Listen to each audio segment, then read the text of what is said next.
All right, in last week's assignments, we learned all about vertex form, and we made the connection between the equation and what the graph was going to look like. So we learned what A, H, and K are. So in this equation, we know A is -1. That means that my graph is going to open down, which it does. The H is 3 and the K is 4, which means my vertex is 3, 4. And then I see here on my graph, I go over 3 and up 4, and that's the vertex of my graph. Now we're going to take it a step further this week, and we're going to learn how to write the equations.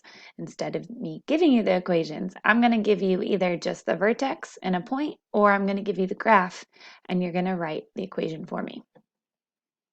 This week's assignment is going to require you to take out a piece of paper and a pencil and write out the work. It's really hard to go from the question to the answer without doing any work. As much as you might want to be able to do it in your head, you will have several steps you need to go through.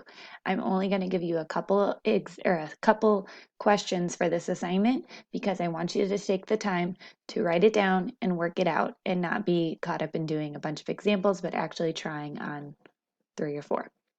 So we're going to be writing equations in vertex form given a vertex and a point.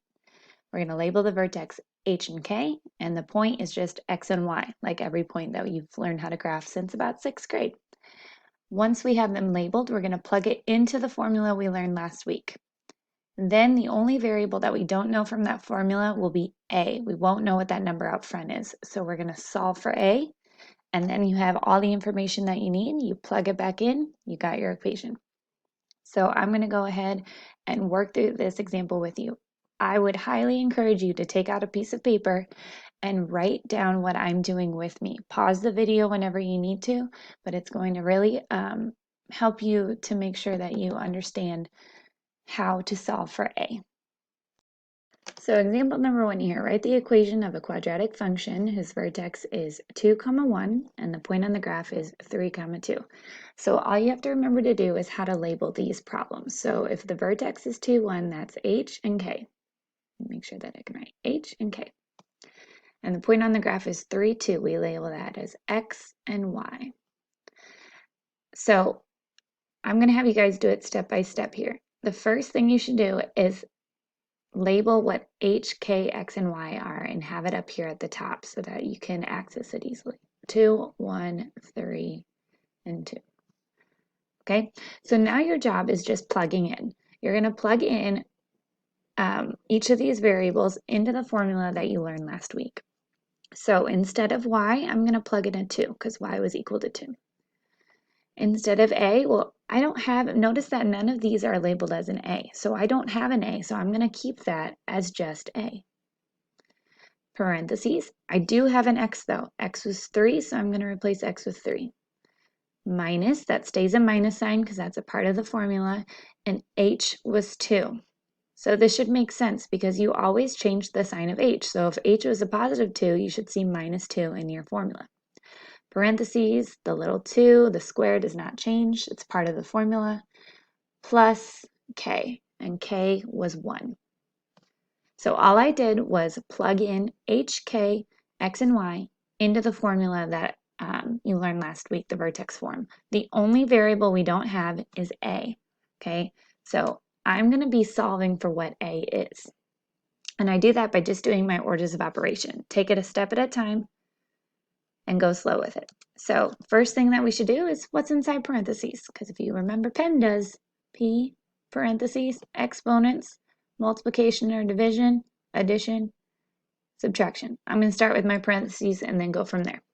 So I bring down the 2, I bring down the A, and let's figure out what's in parentheses. This should be pretty easy. What's 3 minus 2? Hopefully you said 1. Bring down the square, bring down the square, bring down the plus, and the 1.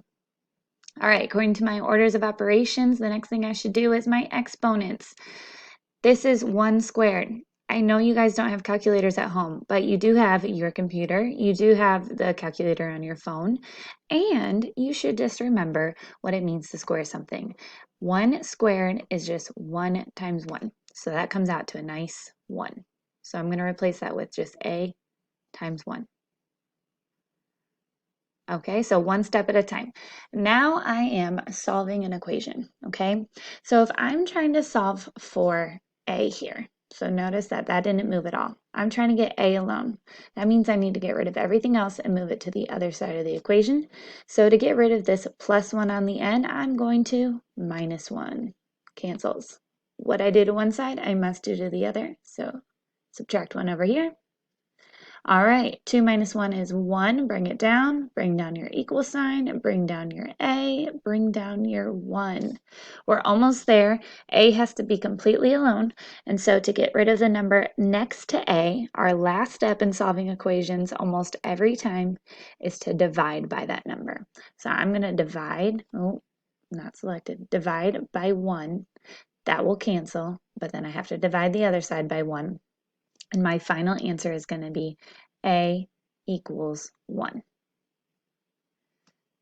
All right, so after you solve for A, I know that seemed like a lot of steps right now, but the more you do it, the faster you'll see that it goes. I'm just trying to be very thorough and show you all of my steps. Now that I've gotten every part though, I know what A is, I know what H is, and I know what K is. I can actually write my equation. So the equation is y equals, that's a part of it. A was 1, parentheses, x minus h. Well, if I go back up, h was 2. So that means I'm going to have x minus 2 squared plus k. And we got to go back up and see what k was. K was 1. So that means that I'm going to put plus 1 on the end. And that is how I write my equation in Vertex form.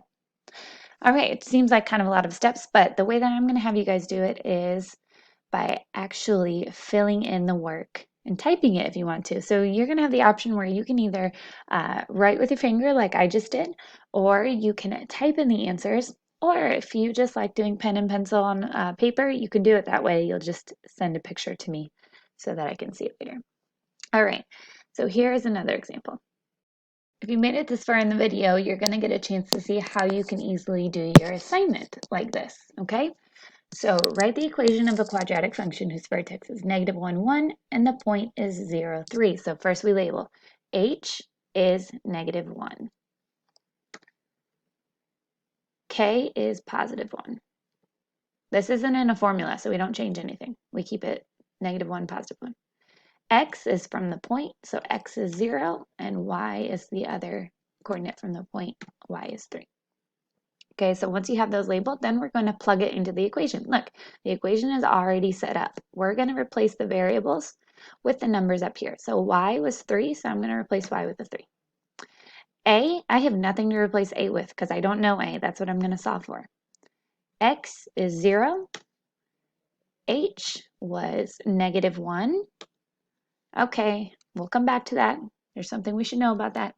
And k we're going to replace with 1. All right, let's go back to this negative negative.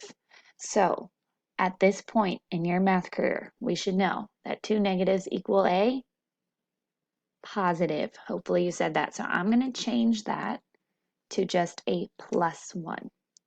And again, that should make sense. We always change the sign of h. So if h was negative 1 up here, I should see plus 1 in my actual equation. Okay, now I'm going to do orders of operations. Parentheses first. 0 plus 1, that's just 1. Bring everything else down. So I'm going to bring down my 3. I'm going to bring down the 1. Okay, now I have to do 1 squared. Well, 1 squared is just 1 times 1, which is 1. So I just bring down my 1 here. The 2 is now gone. I bring down the other 1, and I bring down my 3. All right, so now I need to get rid of the plus 1 and move it to the other side. I'm trying to get a alone. My goal is I'm solving for a. In order to do that, though, to get rid of a plus 1, I need to do minus 1. Cancels out. So I need to do it to the other side. Minus 1. 3 minus 1 is 2. So 3 minus 1 is 2. I'm going to put a 2 here. And then I bring down my 1. And the last and final step is to get a by itself. And our last step always is to divide. So to get rid of this 1, I divide by 1. 2 divided by 1 is 2. So A equals 2, I plug that into my equation now. A, H, and K. A goes out front, 2. H was a -1, so -1 gets plugged in there, and K was +1. I'm going to fix this double negative and turn it into a positive, and there's my final equation. So there's 2 examples for you guys. Go ahead and go on to the next activity where we can practice it a little bit more, and you'll do an example with me.